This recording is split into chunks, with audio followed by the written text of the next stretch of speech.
expectations building up from the Narendra Modi government, and the upcoming budget clearly will be the first key policy document that will give a sense of the kind of reforms this government plans to unveil over the next few months to revive growth and reboot India.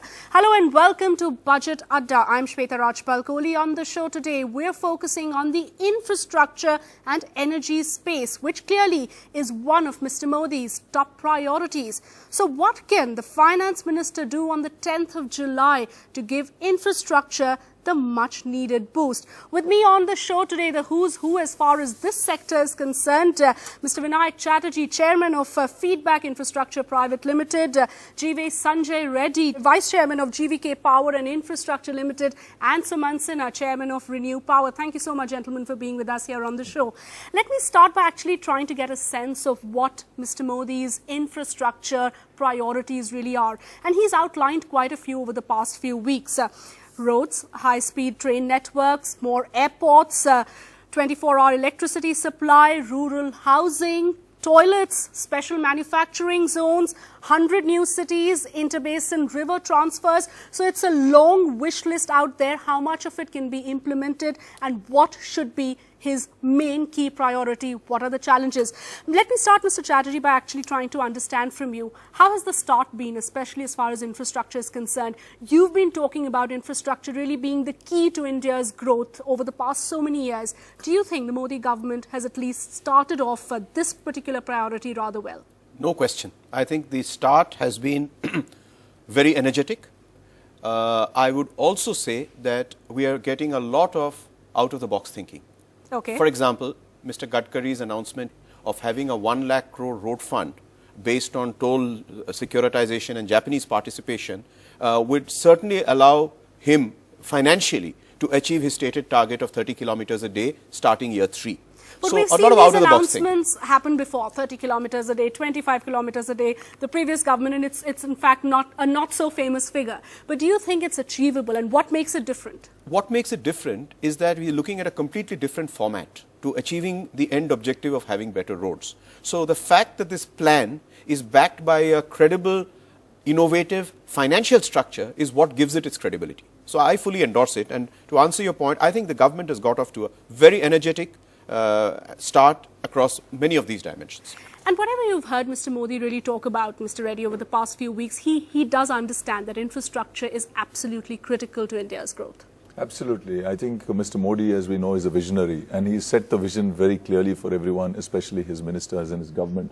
And one more thing which is very interesting is that there are only 3 to 4 people who are pretty much running the entire infrastructure space, right, and where he's merged ministries.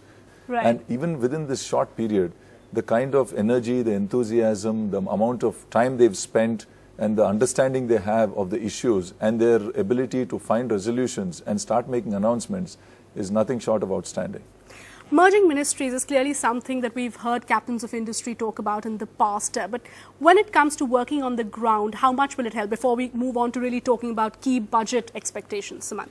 I think it will help a lot, Shweta. For example, our minister now is Piyush Goyal. He's responsible for coal and power and renewable energy. Right. Now, there are interfaces between, 2 of these ministries at a time for sure. For example, coal, the primary customer of coal is the power ministry, right? There are lots of logjam issues between those. Similarly, the renewable energy industry uses primarily the power infrastructure which comes under the power ministry. So there are lots of interface and pain points between those ministries as well. And so by giving, for example, just one single minister charge of all 3 ministries, I think it creates or it makes for a much better coordination between those ministries. And somebody can now take a holistic view. And I think that is really what we're beginning to see.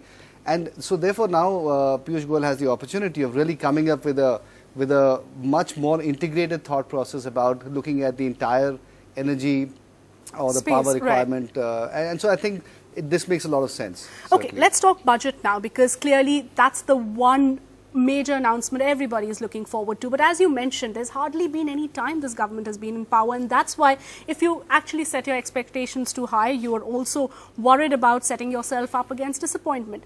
Is it unrealistic to expect Mr. Jaitley to do a lot in this budget?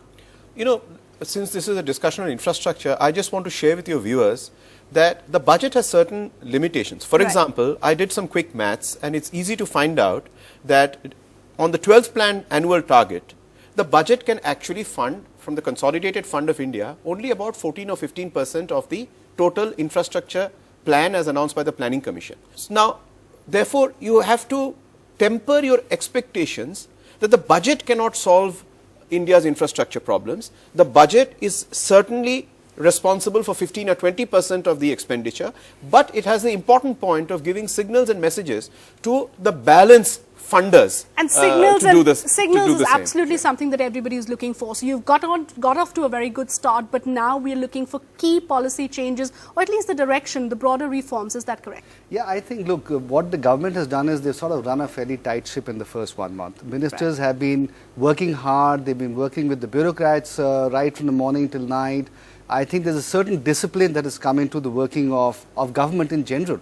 And I know that a lot of presentations are being made to the Prime Minister, secretaries are getting together. And so I think behind all of that is a lot of learning, as Sanjay said earlier, a lot of learning is going on. But also I think because a lot of these ministers are coming with a new perspective, that is allowing them to just ask the very basic commonsensical questions. And therefore also come up hopefully with new solutions, which are out of the box. And I think which we'll start seeing the implementation of over the next few months' time. The budget may or may not capture some of these ideas, but certainly, as Vinayak said, I think the intent can certainly be reflected in the budget, if not the actual implementation of ideas themselves, which perhaps can follow as we go forward. May I make a quick point just to add to what Suman said? What I found personally very happy reading the newspapers, and other than the structured silos of EGOMs and GOMs, I find the current crop of ministers very happily talking to each other and solving problems. Which was clearly not the case in the UPA government. And that's evident every day when you read the news. And that, I think, is a very, very happy development. They're partners of progress together, and they're saying, look, I got a problem with your ministry, let's sort it out. Okay, and will that help actually solve the big infrastructure problem, which is actually of projects being stalled? And to look at the numbers, we've got 20 lakh crore around or that number of the kind of worth of projects that are actually stalled right now. So perhaps the critical bit will be hastening those project approvals, implementing some of those stalled projects, also perhaps identifying about 100 must-do infrastructure projects. Can the government really do that? It's a tight agenda forward. Mr. Reddy, you were talking to me a little while earlier about some of the regulatory issues that you really face. And as Mr. Chatterjee said, in the past, we talked about it many times, environmental clearances, fuel linkages, land acquisition, and many of these problems also coming because ministers were not talking to each other. We were seeing one minister was giving a go-ahead, clearing a file, it was being stalled at another ministry. Do you think now the government needs to put in place a mechanism where we don't see any regulatory issues like the ones we faced in the past? I think regulatory issues are on two fronts. One is, of course, relating to land, environment, and various other government approvals that are required. And from whatever I understand from people that I've been talking to, I think the Prime Minister's message is very clear. Don't push up your problems to me, you guys sort out your problems. Right. And I think it's quite clear with what, as Vinayak was saying, that people are sitting together, they're sorting out issues, they're coming up with policies and implementing them. And I think that is something which we will see more and more going forward is what my expectation is. Second is in terms of things like tariff, which is what I think the general public is more, will get impacted by, whether it's in toll roads, whether it's in airports, whether it's power pricing, etc.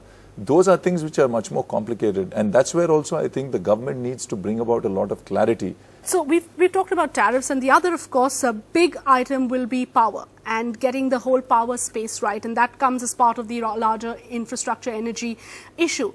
Now, we've seen him talk a lot about unlocking the coal potential, and it's really an irony that we face in India right now. The fact that India continues to have the fifth largest coal reserves, but continues to be the world's third largest importer of coal.